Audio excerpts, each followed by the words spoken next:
আপনি কি জানেন অনেক মানুষ এসআইপি করছে কিন্তু তবুও বড় রিটার্ন পাচ্ছে না। কারণটা বাজার খারাপ না, ফান্ড খারাপ না, সমস্যা হচ্ছে ভুল স্ট্র্যাটেজি। সবচেয়ে বড় ভুল কি জানেন? যত বেশি মিউচুয়াল ফান্ড তত বেশি সেফ, কিন্তু সত্যিটা একদম উল্টো। এসআইপি করলে ঠিক কটা ফান্ড করা উচিত, কেন 10 থেকে 15টা ফান্ড রাখা ক্ষতিকর, আর কিভাবে কম ফান্ডে বেশি রিটার্ন পাওয়া যায়। শুরুতেই একটা ক্লিয়ার উত্তর, 3 থেকে 5টা মিউচুয়াল ফান্ডই সবচেয়ে পারফেক্ট। হ্যাঁ, আপনি ঠিকই শুনেছেন। সমস্যা কোথায়? ভারতে বেশিরভাগ এসআইপি ইনভেস্টর এই ভুলটা করেন। 8, 10, 15টা ফান্ডে এসআইপি চালান, কারণ বেশি ডাইভার্সিফিকেশন, কম রিস্ক। কিন্তু বাস্তবে কি হয়? একই কোম্পানির শেয়ার বারবার কিনছেন, রিটার্ন কমে যাচ্ছে, ট্র্যাক করা কঠিন। মানে আপনি নিজের পোর্টফোলিও নিজেই জটিল করে ফেলছেন। 3 থেকে 5 ফান্ড কেন সেরা? 3 থেকে 5টা ফান্ডে আপনি ব্যালেন্স ডাইভার্সিফিকেশন, কম ওভারল্যাপ, সহজ ট্র্যাকিং, ক্লিয়ার ফোকাস পাবেন। এটাকেই বলে স্মার্ট ইনভেস্টিং। পারফেক্ট এসআইপি স্ট্রাকচারে একটা আইডিয়াল পোর্টফোলিও কেমন হবে?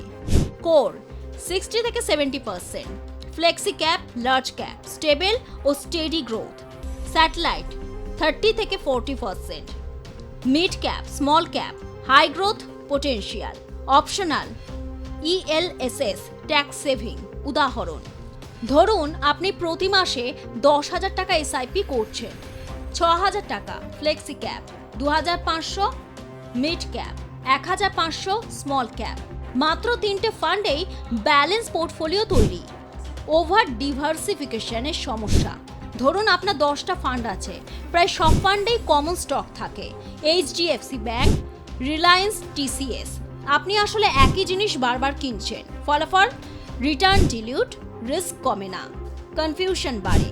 বিগিনার্স কি করবেন? বিগিনার্সদের জন্য 2 থেকে 3 ফান্ডই যথেষ্ট, index plus flexi cap. Intermediate 4 থেকে 6 ফান্ড, অ্যাডভান্স 6 থেকে 8 ইন্টারন্যাশনাল, সেক্টরাল। এসআইপি এ সবচেয়ে বড় ভুলগুলো, টপ 10 ফান্ড দেখে সব কিনে ফেললাম, ফ্রেন্ড বলেছে তাই ইনভেস্ট করলাম, 1 বছরের রেজাল্ট চাই। এসআইপি হচ্ছে long term game, smart investor strategy. কম ফান্ড, নিয়মিত SIP, patience, yearly increase. Step up SIP, প্রতি বছর এসআইপি 10% বাড়ান, এতে ওয়েলথ গ্রোথ এক্সপেনশনাল হয়ে যায়। একটা লাইন মনে রাখুন, মোর ফান্ড মানেই বেশি প্রফিট না, রাইট ফান্ড মানেই বেটার প্রফিট।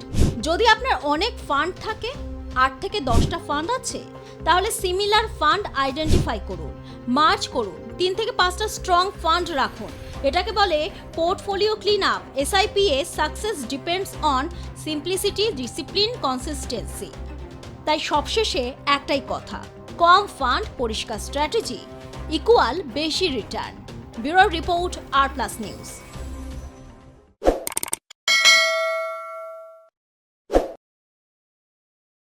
আপনার বেতন থেকে প্রতি মাসে বেশি টাকা কাটা শুরু হলে আপনি কি করবেন?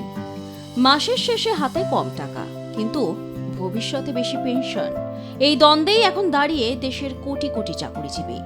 কারণ এমপ্লয়িজ প্রভিডেন্ট ফান্ড অর্গানাইজেশন বা ইপিএফও বড় একটি পরিবর্তনের কথা ভাবছে।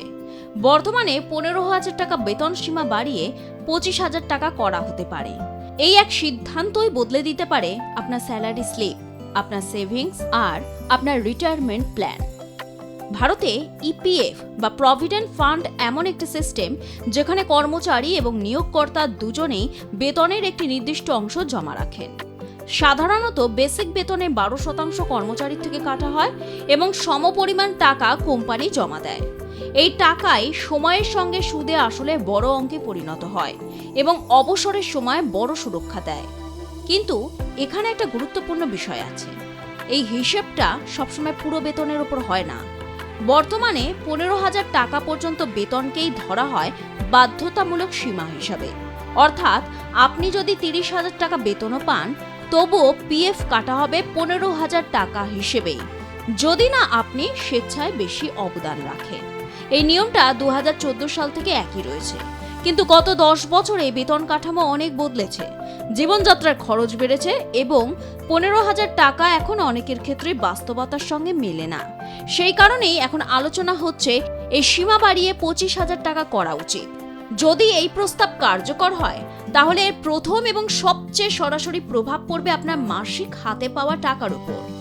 ধরুন আপনার মাসিক বেতন 25,000 টাকা, আগে পিএফ কাটা হতো 15,000 টাকার উপর, মানে 1,800 টাকা। কিন্তু নতুন নিয়মে পিএফ কাটা হবে 25,000 টাকার উপর, অর্থাৎ 3,000 টাকা। এর মানে প্রতি মাসে আপনার হাতে আসবে 1200 কম টাকা। এই জায়গাতেই অনেকের উদ্বেগ, মাসের খরচ, ইএমআই, দৈনন্দিন ব্যয় সব মিলিয়ে যখন হিসাব টাইট, তখন এই অতিরিক্ত কাটাকাটি চাপ তৈরি করতে পারে। তবে ছবিটা এখানেই শেষ নয়, একই সঙ্গে আপনার সঞ্চয়ও বাড়বে, কারণ পিএফে যত বেশি টাকা জমবে তত বেশি সুদ পাবেন, আর অবসরের সময় একটা বড় অঙ্ক হাতে পাবেন। শুধু তাই নয়, পেনশনের হিসাবও এই অবদানের উপর নির্ভর করে, ফলে ভবিষ্যতে মাসিক পেনশনও বাড়তে পারে। এই পুরো বিষয়টিকেই তাই অনেক বিশেষজ্ঞ বলছেন short term pain, long term gain, অর্থাৎ এখন একটু চাপ কিন্তু ভবিষ্যতে বড় সুরক্ষা। এখন প্রশ্ন হচ্ছে, এই পরিবর্তনে কারা সবচেয়ে বেশি প্রভাবিত হবে? প্রথমত মধ্যবিত্ত চাকরিজীবীরা, যাদের বেসিক বেতন 15,000 টাকা থেকে 25,000 টাকার মধ্যে। দ্বিতীয়ত নতুন চাকরিতে যোগ দেওয়া কর্মীরা, যারা বাধ্যতামূলকভাবে এই নতুন কাঠামোর মধ্যে পড়বেন। এছাড়া প্রায় 1 কোটি নতুন কর্মী পিএফ এর আওতায় আসতে পারেন, যা সামাজিক সুরক্ষার দিক থেকে বড় পদক্ষেপ। তবে শুধু কর্মচারী নয়, কোম্পানির উপরেও এর প্রভাব পড়বে, কারণ কোম্পানিকেও সম পরিমাণে 12% টাকা জমা দিতে হয়, ফলে তাদের খরচ বাড়বে। বড় কোম্পানির ক্ষেত্রে হয়তো এই চাপ সামলানো সহজ, কিন্তু ছোট ও মাঝারি সংস্থার ক্ষেত্রে এটি চ্যালেঞ্জ হয়ে দাঁড়াতে পারে। এর ফলে ভবিষ্যতে নিয়োগ কমে যেতে পারে বা বেতন কাঠামোর পরিবর্তন হতে পারে, এমন আশঙ্কাও রয়েছে। এই পুরো প্রক্রিয়ায় আরেকটি গুরুত্বপূর্ণ দিক হলো আর্থিক ভারসাম্য। ইপিএফওর কাছে বেশি টাকা জমা পড়বে ঠিকই, কিন্তু ভবিষ্যতে তাদের বেশি পেনশনও দিতে হবে, ফলে শর্ট টার্মে ক্যাশ ফ্লো চাপ তৈরি হতে পারে যদি পরিকল্পনা ঠিকভাবে না করা হয়। এই প্রসঙ্গে সুপ্রিম কোর্টের ভূমিকা উল্লেখযোগ্য। আদালত ইতিমধ্যেই বলেছে যে কর্মীদের পেনশন তাদের প্রকৃত বেতনের ভিত্তিতে হওয়া উচিত। সেই রায়ের পর থেকেই এই পরিবর্তনের প্রয়োজনীয়তা আরও জোরালো হয়েছে। এখন প্রশ্ন, আপনি কি করবেন? অনেক আর্থিক বিশেষজ্ঞ বলছেন শুধু ইপিএফ এর উপর নির্ভর না করে আরও কিছু বিকল্প রাখা উচিত, যেমন পাবলিক প্রভিডেন্ট ফান্ড বা পিপিএফ, যেখানে দীর্ঘমেয়াদে নিরাপদ সঞ্চয় হয়, এবং ন্যাশনাল পেনশন সিস্টেম, যা রিটায়ারমেন্ট প্ল্যানিং এর জন্য জনপ্রিয়।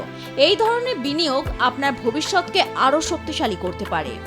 সবশেষে এই পুরো বিষয়টার মূল কথা হলো, এই পরিবর্তনটা একদিকে আপনার বর্তমান আয় কমাবে, কিন্তু অন্যদিকে ভবিষ্যৎকে আরও নিরাপদ করবে।